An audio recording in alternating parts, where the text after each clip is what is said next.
नमस्कार साथियों, आज मेरे साथ हैं भाई सुभज्ञ एस चंद्रा, जो यूपीएससी सीएससी 2021 की परीक्षा में 394 रैंक लेकर आपका जो है ये उत्तीर्ण हुए हैं और इनका जो है आईएएस में जो स्थान है वो सुनिश्चित है अलॉटमेंट के बाद। तो आपको आईएएस बनने की बहुत बहुत बधाई।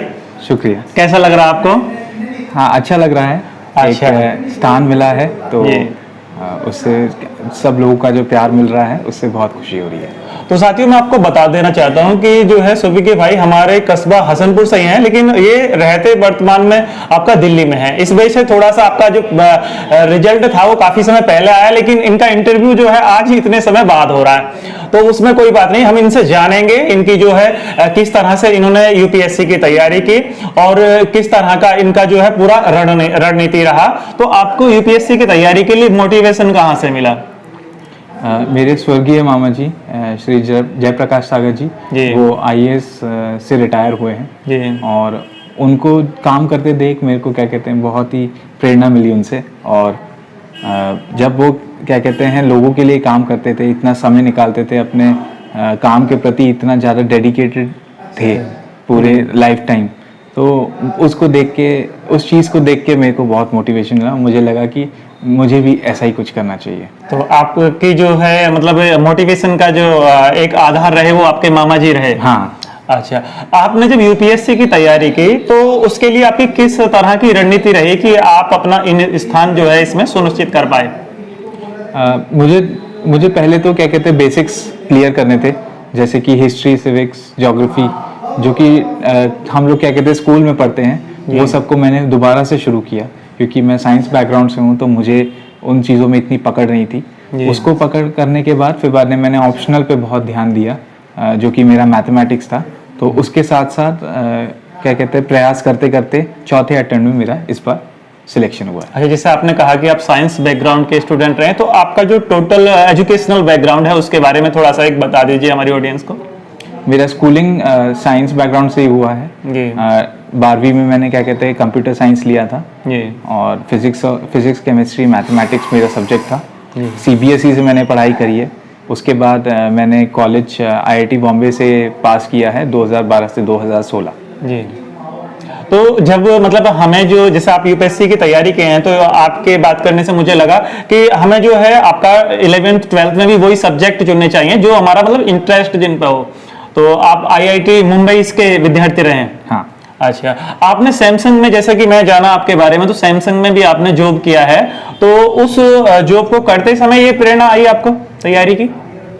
हाँ, जब मैं अपनी जॉब कर रहा था तो उस जॉब में मेरे को क्या था कि एक सेटिस्फैक्शन क्या कहते हैं मिल नहीं रहा था। तो उसकी वजह से जब मैंने क्या कहते हैं अपने मामा जी के ऑफिस में गया, जहाँ पे वो डीएम पोस्टेड थे औरैया के, तो वहाँ पे मुझे एक क्या कहते हैं वहाँ से ही मेरी क्या कहते हैं प्रेरणा मुझे मिलनी शुरू हुई। और फिर बाद में मैंने इसके बारे में और पढ़ा, क्या होता है, क्या सर्विस है, क्या तरीके के काम होते हैं। तो उससे देख के मुझे लगा कि मुझे भी बड़े सपने देखने चाहिए और इसकी वजह से मैंने फिर यूपीएससी की तैयारी पूरी तरीके से शुरू कर दी जॉब छोड़ के। अच्छा, जो आपके ऑप्शनल सब्जेक्ट थे मेंस के रिगार्डिंग, तो वो क्या क्या रहे हैं? मेरा एक ही ऑप्शनल था, हम लोग को एक ही ऑप्शनल चूज करना होता, वो मैथमेटिक्स था मेरा। अच्छा, आपका मैथमेटिक्स। तो ये मैं काफी लंबे समय बाद सुन रहा हूँ कि जो है मैथमेटिक्स, बहुत अच्छी बात है कि मैथमेटिक्स देखिएगा अपने आप में बहुत टफ सब्जेक्ट माना जाता है और आपने मैथ से जो है मैं मतलब ऑप्शनल लेके ये यूपीएससी निकाला, तो बहुत अपने आप में बहुत बड़ी बात है।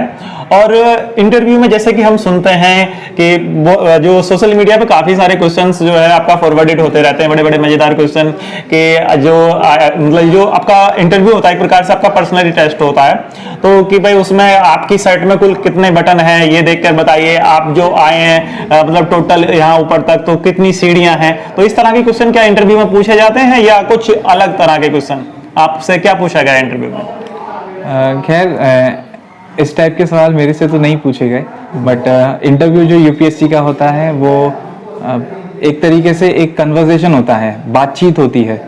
एक क्या कहते हैं एक चेयरमैन होते हैं और बाकी 4 सीनियर मेंबर्स होते हैं। टोटल 5 का पैनल आपका? टोटल 5 का पैनल, वो सिर्फ हमसे बात करते हैं, हमसे क्या कहते हैं बहुत आसान आसान सवाल पूछते हैं और उसका हमें उस तरीके से जवाब देना है कि हम अपने आप को क्या कहते हैं दिखाएं, हम अपनी सच्चाई दिखाएं। और हमें उसमें से कुछ छुपाना नहीं होता है, क्योंकि वो हमेशा उल्टा ही पड़ जाता है, क्योंकि वो लोग बहुत ज़्यादा एक्सपीरियंस्ड होते हैं। तो उसी तरीके से एक साधारण सा एक आधे घंटे का एक सेशन होता है जिसमें वो हमें परख लेते हैं। अच्छा, अक्सर हम सुनते हैं कि जो यूपीएससी की तैयारी करने वाला जो प्रतियोगी विद्यार्थी है वो 16 से 17 घंटे 18 घंटे इतने घंटे तैयारी करता है, तो क्या ये व्यावहारिक रूप से संभव है? इसमें कितनी सच्चाई है? आपका जो रूटीन रहा है रोज पढ़ने का टाइम टेबल के अनुसार ये किस तरह से है, थोड़ा सा समझाइए। तो पढ़ने का जो हमें देखना है, हम अगर दिन के 4 घंटे भी पढ़ें लेकिन अगर ढंग से पढ़ें तो उसका बहुत ज़्यादा फ़ायदा होता है।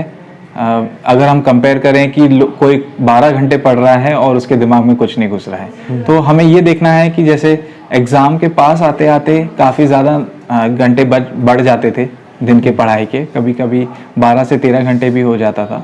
लेकिन जब एग्ज़ाम से थोड़ा दूर रहते थे तो हम लोग एडिक्वेट नंबर ऑफ ब्रेक्स लेकर के पढ़ाई करते थे, ताकि हमारा दिमाग में जो हम पढ़ें वो हमारे दिमाग में रहे, और फिर उसको और प्रैक्टिस कर करके और अच्छे से समझ के उसको टेस्ट पेपर लिख के हम प्रैक्टिस करें। यही तरीका होता था, और इसमें 6-7 घंटे मैक्सिमम दिन का नॉर्मल रूटीन में पढ़ाई होती थी।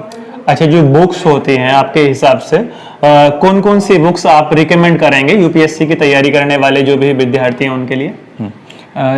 जो जनरल स्टडीज़ के बुक्स हैं तो उसमें इंडियन पॉलिटी की लक्ष्मीकांत मैंने पढ़ी थी, बड़ा फेमस है। वो बहुत अच्छी किताब है क्योंकि वो आपको पूरे संविधान के बारे में सारी चीज़ें बता देती है। दूसरा है हिस्ट्री की बुक है स्पेक्ट्रम, वो भी बहुत फेमस है। उसमें क्या कहते हैं, जो आज़ादी का जो समय था, जो मॉडर्न हिस्ट्री है, वो पूरा उसमें बताया जाता है। उसके अलावा इकोनॉमिक्स के लिए क्या कहते हैं, मृणाल के नोट्स बहुत फेमस हैं, और वो क्या कहते हैं अनअकैडमी में भी पढ़ाते हैं। वो एक बहुत अच्छा सोर्स है। उसके अलावा जो ज्योग्राफी हो गया और फिर हिस्ट्री भी हो गया, आर्ट एंड कल्चर और इकोनॉमिक्स, ये सब चीज़ें जो है हम एनसीईआरटी से पढ़ें तो उससे बढ़िया सोर्स और कोई नहीं है। अच्छा। वो बेसिक स्ट्रॉन्ग कर देता है। अच्छा, सुबह भाई ये बताइए कि आपने अपनी तैयारी के लिए मतलब ऑफलाइन और ऑनलाइन किस तरह से तैयारी की? क्या कोई कोचिंग ज्वाइन किया? उसके बारे में थोड़ा हमारे ऑडियंस को बताइए। तो मैंने कोचिंग ज्वाइन नहीं करी थी, बट मैंने अपने इस अटेम्प्ट में कुछ थोड़ा सा बदलाव करने के लिए जामिया मिलिया इस्लामिया के रेजिडेंशियल कोचिंग एकेडमी में दाखिला लिया था। उसमें मैंने मेंस की क्या कहते हैं पढ़ाई के लिए एक क्या कहते हैं मेरे को वातावरण मिला, और वहाँ पे सीरियस एस्पिरेंट्स के बीच में मैंने अपने आप को, अपने परफॉर्मेंस को इम्प्रूव किया। उसके अलावा मैंने सेल्फ स्टडी पे ही क्या कहते हैं पूरा ध्यान दिया, और सेल्फ स्टडी के साथ साथ मेरे क्या कहते हैं फ्रेंड्स जो हैं, मेरे सीनियर्स हैं, उन लोगों ने मेरे को काफ़ी गाइड किया कि किस तरीके से पेपर को देखना चाहिए, किस तरीके से हमें क्या कहते हैं पढ़ाई करनी चाहिए। अच्छा, जो आप देखते हैं कि मोबाइल हमारे जीवन का अभिन्न अंग बन गया है, तो सोशल मीडिया का क्या रोल है एक यूपीएससी वाले विद्यार्थी के जीवन में तैयारी के समय? सोशल मीडिया का इतना ही रोल है कि अगर आपको वो चीज़ करने से अगर थोड़ा सा आपका मन शांत होता है तो आप उसको यूज़ कर सकते हैं। मैंने अपने केस में 5 साल तक सब कुछ बंद कर दिया था, क्योंकि मेरे लिए वो एक डिस्ट्रैक्शन था, वो मेरे को इतना फ़ायदा नहीं कर पाता था। मैं ज़्यादातर जो भी कोई भी न्यूज़ इन्फॉर्मेशन या फिर कोई भी क्या कहते हैं पढ़ाई की चीज़ जानने के लिए मैं ट्रस्टेड सोर्सेज से ही क्या कहते हैं रेफ़र करता था, जैसे न्यूज़पेपर हो गए या फिर क्या कहते हैं कुछ वेबसाइट्स होती है जहाँ पे वो न्यूज़ आर्टिकल्स को अच्छे से एक्सप्लेन करके एनालाइज करके बताते हैं। तो ऑनलाइन का मेरा इस तरीके से काफ़ी यूज़ हुआ है। अच्छा, आप अपनी सफलता का श्रेय किसे देना चाहेंगे? अपने माँ बाप को देना चाहूँगा, क्योंकि मेरे से ज़्यादा सैक्रिफाइस उन लोगों ने किया है। उन्होंने बहुत समय दिया, मेरे पे विश्वास रखा। मेरे को हर पल में जब भी मैं डाउन फील करता था तो उन्होंने मेरे को उठाया और बोला कि मुझे करना चाहिए।